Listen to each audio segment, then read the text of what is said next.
Hey, what's up, form? It's Gorilla Grodd, and I might not be as sexy as the DC villains like Lex Luthor or the Joker, but you know what? I can get the job done, so, you know, get off me. But I'm not here to talk about my low self-esteem when it comes to being a supervillain in the DC universe. No. I'm also not here to talk about the gameplay, because, let's be serious, you guys have seen this all before. I mean, what can I talk about in Call of Duty that really hasn't already been covered already and beaten to death? I guess the only thing I will say is this is old gameplay from like my first or second Prestige, and this is how not to play Domination unless you have a team with you that's willing to cap. Because I don't cap at all. I think I try to cap once and I end up doing something stupid. But the only reason we win this game is because of my teammates. So yeah, there's your tip. Don't play like this.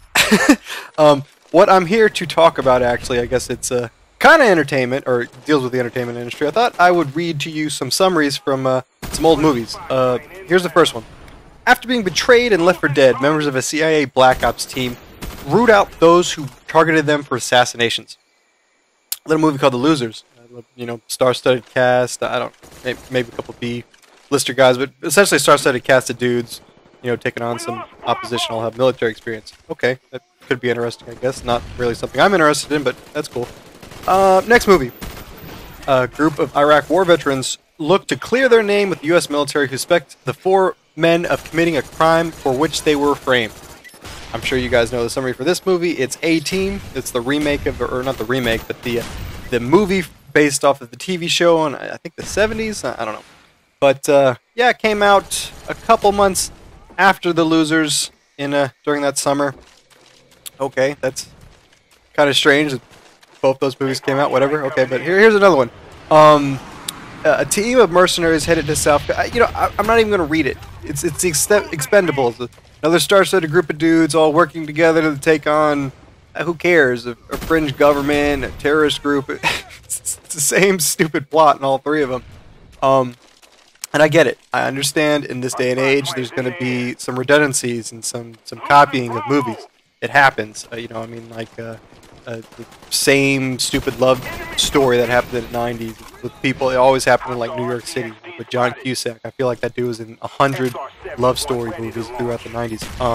I don't have a problem with repetition, especially when they do make a new movie. Like if they make a remake of a movie, they do a really good job of it. I mean, there's a potential to have a director put his own style and touch on it and make a better movie.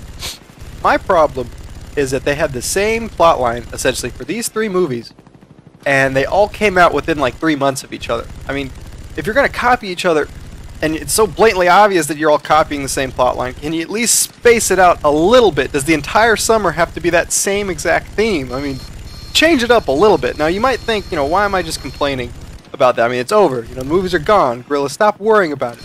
Hey, let me read you some more summaries. A guy and a girl try to keep their relationship strictly physical, but it's not long before they learn that they want something more. Now, that's the summary for No Strings Attached. That came out in January. And it's also going to be the summary for Friends with Benefits, a movie that comes out in July. Really? The same exact plot line. In less than a year, these two movies are going to be released. I don't understand it. I mean, if you want to put out a cheesy love movie, fine, but the exact same plot line in less than a year? God, it's ridiculous. It just doesn't make any sense. And it's not limited to movies either. Let's see. The commercials recently, if you guys haven't watched, there was a commercials during Christmas time. I couldn't capture the footage and put it up there because my YouTube downloader was acting crazy, but the Honda and Hyundai during Christmas, they both put out the almost exact same style of commercial. It was this it was targeted towards 20-somethings, the young professionals. It had the same pop music song with the same kind of strange movements moving around, exact same commercial. And just recently, I know you guys probably have seen, is it the Axe or no, the Old Spice? That dude who comes in and does random stuff like a unicorn pops out of his ass and he flies on a rocket and then turns into a dragon. It's a really strange cartoon, really strange commercial. And ever since that came up, I've seen like 4 or 5 different companies do the exact same commercial. It's like Dairy Queen did it where, you know, guys blowing bubbles filled with kittens, and it's all some dude who's supposed to be like, you know, extremely knowledgeable, and he's talking to you through the screen, and it's exactly plays out the same way. And you know, I understand that, you know, marketing companies and all these different people kind of copy one another, but does it have to be so blatantly obvious? Does it really? Seriously? And I understand the irony of me complaining about copying, you know, different entertainment styles as I do a Call of Duty commentary. Yeah, I get that. but the thing is, this is just something I do for fun. I'm not potentially paid hundreds of thousands to millions of dollars to make these, you know, movies or these commercials, but I don't know. And I don't know what's going on. Maybe I'm crazy. You know what? Maybe I'm paying too much attention to these little details, but I see it all the time. And I'm sure it's been happening for a while, but it just feels like when it's that blatantly obvious, and it just feels like I've already felt like movies in general have been lowering in quality as time has progressed. But when you have a bad movie and you're not looking forward to it, and its clone comes out 2 months later or 3 months later, I mean, what is there ever to look forward to when it comes to movies? I don't know. In a completely unrelated topic, I've come up with a movie idea. So it's a foreign movie idea. Let me know if you guys are interested. I'll cast you in.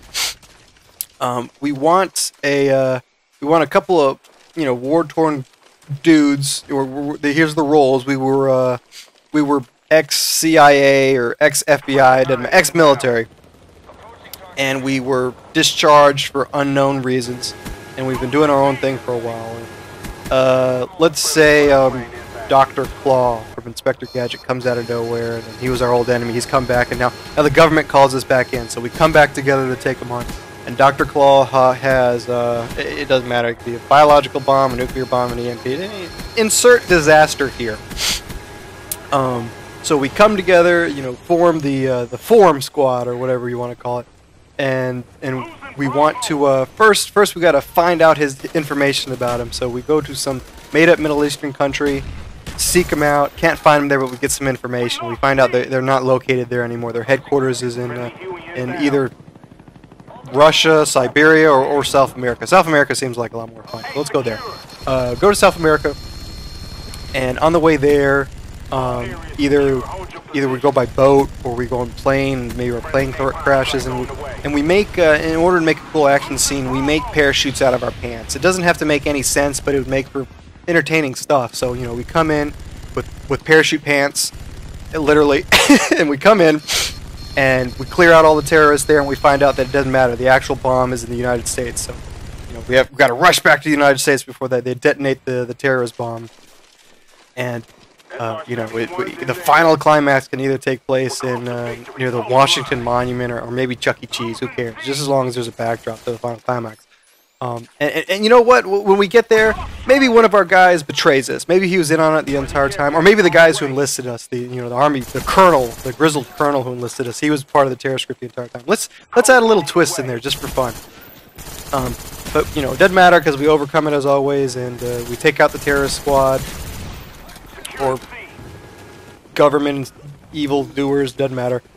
Take them out, and we win whatever it is we were supposed to win, and then we all meet at a bar afterwards. And you know what? Maybe one of the guys that's part of our team, you know, he calls his daughter, who he hasn't talked to in 15, 20 years. Let's add a little character development in there. I think I'm onto something, but you know what? Maybe let me watch one of those Expendable movies or whatever, or any movie, and I'll get a real script out for you guys probably tomorrow. But let me know what you guys think, and as always, take it easy.